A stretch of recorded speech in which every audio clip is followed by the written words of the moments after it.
Ndio usiende pale. Usifanye hili. Tulia.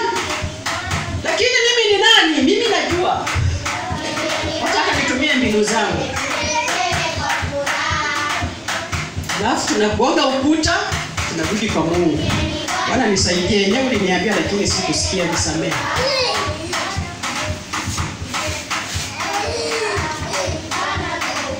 So kesi ilisha hivyo virahisi.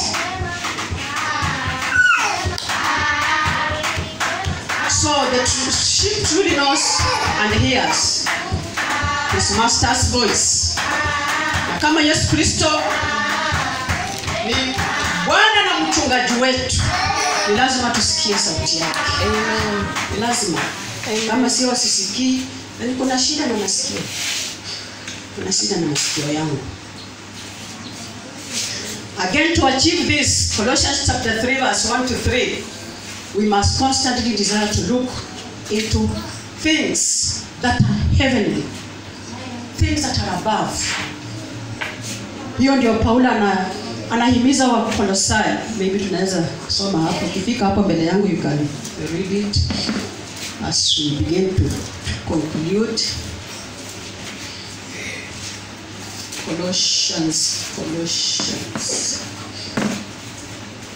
Kolosai 3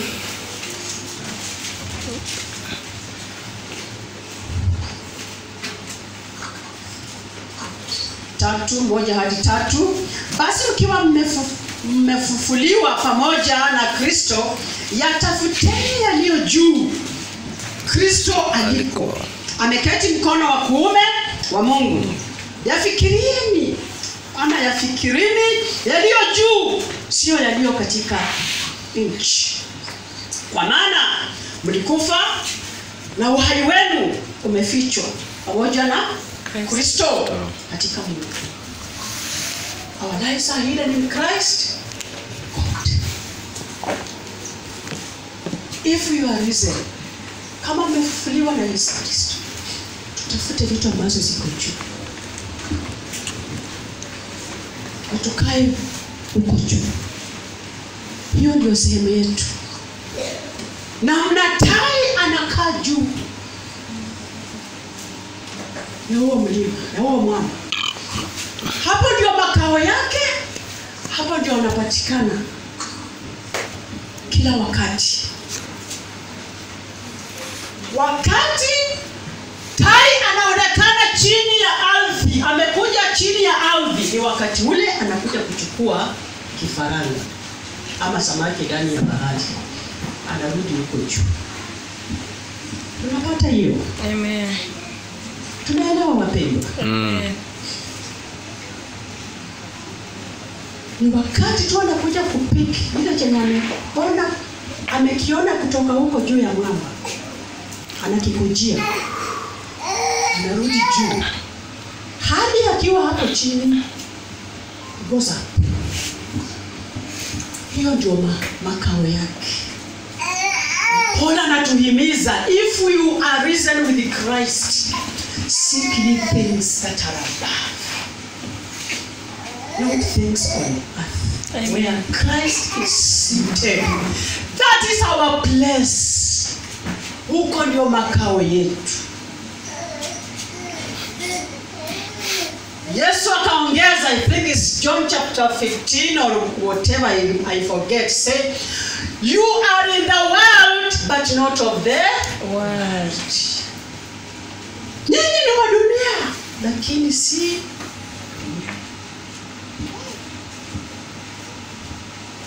So tuko hapa tunatafuta mkate wetu ya kila siku, tunafanya zile assignments Mungu ametupatia, lakini tusikae ni kama hapa ni kwetu. Kwetu ni huko juu. We are seated with Christ in heavenly places. Tujishushe. Usijishushe. Anasifiwe.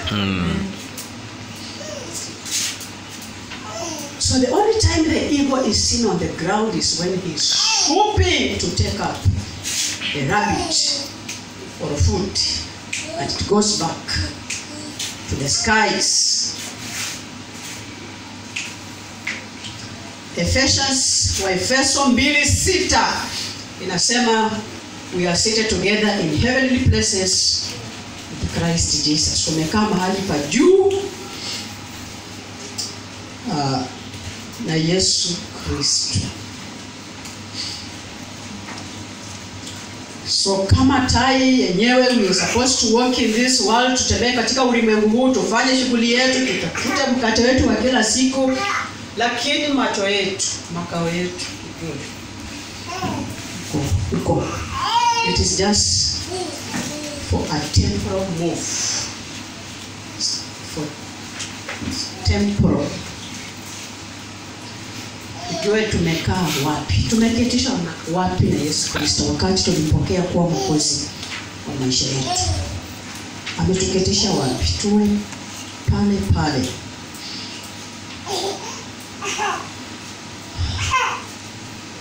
I think I'll just stop there.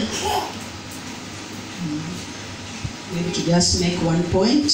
Naona hata bado sitamaliza hiyo kipengele cha 6 ama ni cha 7. So tukitega masikio yetu vizuri, tutasikia sauti ya Mungu. Mungu mwenyewe. Kupitia neno lake, kupitia mazingira, kupitia kwa watu. Ananena. Ni mimi ndio sitaki kusikia. Naona labda huyo sio Mungu. Lakini tukituliza masikio yetu mahali patulivu, tutamsikia. Anena. Amen. Ananena. He speaks. He speaks. That one is for sure. Alafu tunafaa tukule chakula ambacho ni sawa. Chakula cha kiroho. Neno la Mungu. We need to eat good quality food to develop an afar of vision, both physically and spiritually. Chakula ambacho tunakula ni cha kiroho, hata cha kimwili, kwa sababu inakupatia nguvu. Unless sasa umeamua kumtafuta Mungu kwa kufunga na kuomba, tuwe na nguvu kufanya kazi ya Mungu. Ndio hizi mwili ambao ni hekalu la Mungu, tuitunze vizuri, iwe na afya, nguvu. Na zaidi chakula cha kiroho, tafakari neno la Mungu, kuisoma ile tuliangalia Joshua chapter 1 verse 8, kitabu cha sheria kisiondoke katika vinywa zetu. Tukitafakari usiku mchana, Mungu anasema nini kuhusu hili jambo? Nasema nini kuhusu familia yangu? Nasema nini kuhusu hii kazi ambayo umenipatia? Hii mahala pangu pa kazi, Mungu unasema nini? Yenyewe imejaa giza tororo, lakini unasema nini? Nasema nini kwa muda ambao umeniweka hapa? Utasikia sauti ya Mungu. Very clear. Vile Danieli walikataa kujichafua na chakula cha mfalme, hapo ndio ilikuwa mwanzo wa kusikia sauti ya Mungu na kufunuliwa ndoto za wafalme na kusoma maandishi, kidole cha Mungu kwa ukuta huyo mfalme. Biblia inasema his loins were loosened, magoti kaanza kupigana, anatetemeka kwa sababu kuona tu kidole cha Mungu kwa ukuta.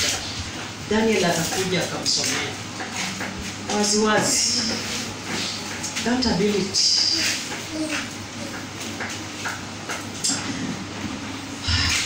God help us.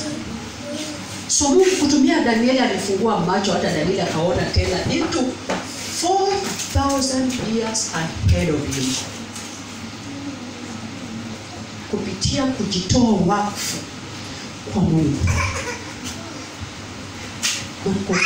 kwa maombi na kusoma neno lake. Ndiposa Danieli aanze kuombea wafungwa katika Babylon akiwa mmoja wao. Danieli 10. Biblia inasema he understood by the books. Mstari wa kwanza mlango. He understood. Inaniambia alikuwa anasoma unabii wa Yeremia. Alisoma neno, alielewa. alifunuliwa maono ambayo ilikuja kutimia. Hata imetimia. Kuona lakini imetimia. Habari inaendelea kutimia.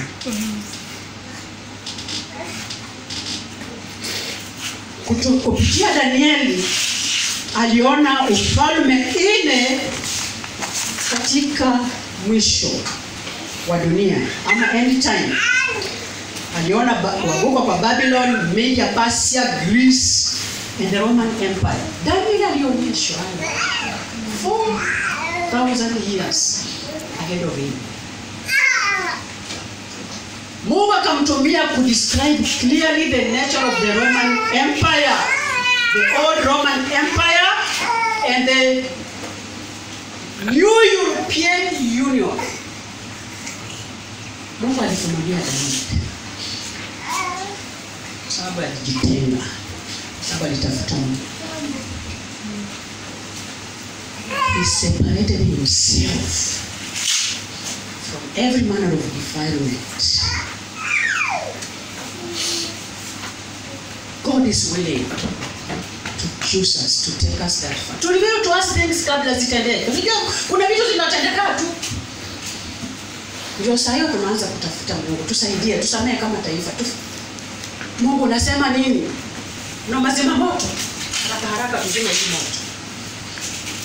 Lakini tukikaa pa maombi na kusoma neno lake na kutafuta uso wake, Mungu atatufunulia mipango ya shetani kuhusu taifa yetu, kuhusu kila kitu kabla itendeke.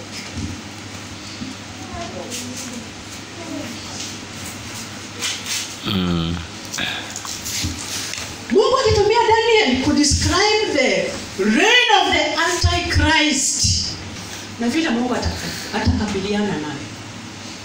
He gave it to Daniel. Kila kitu.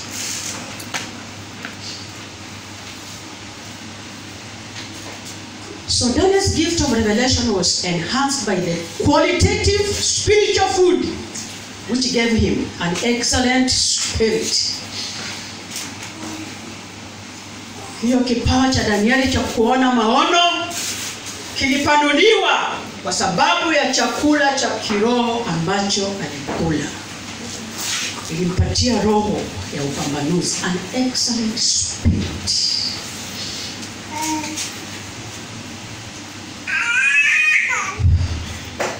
God help us. God help me.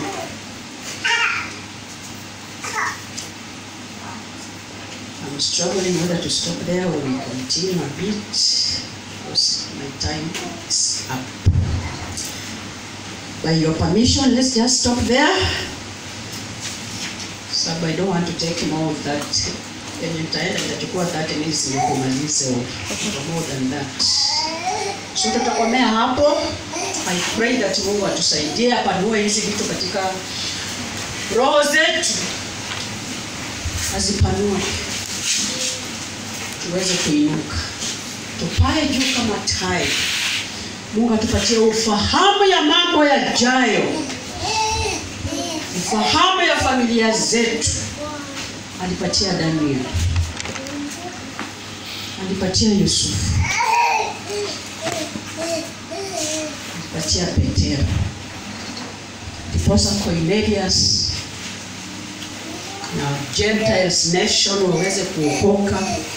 Mungu alifunulia Peter. The book of Acts chapter 10.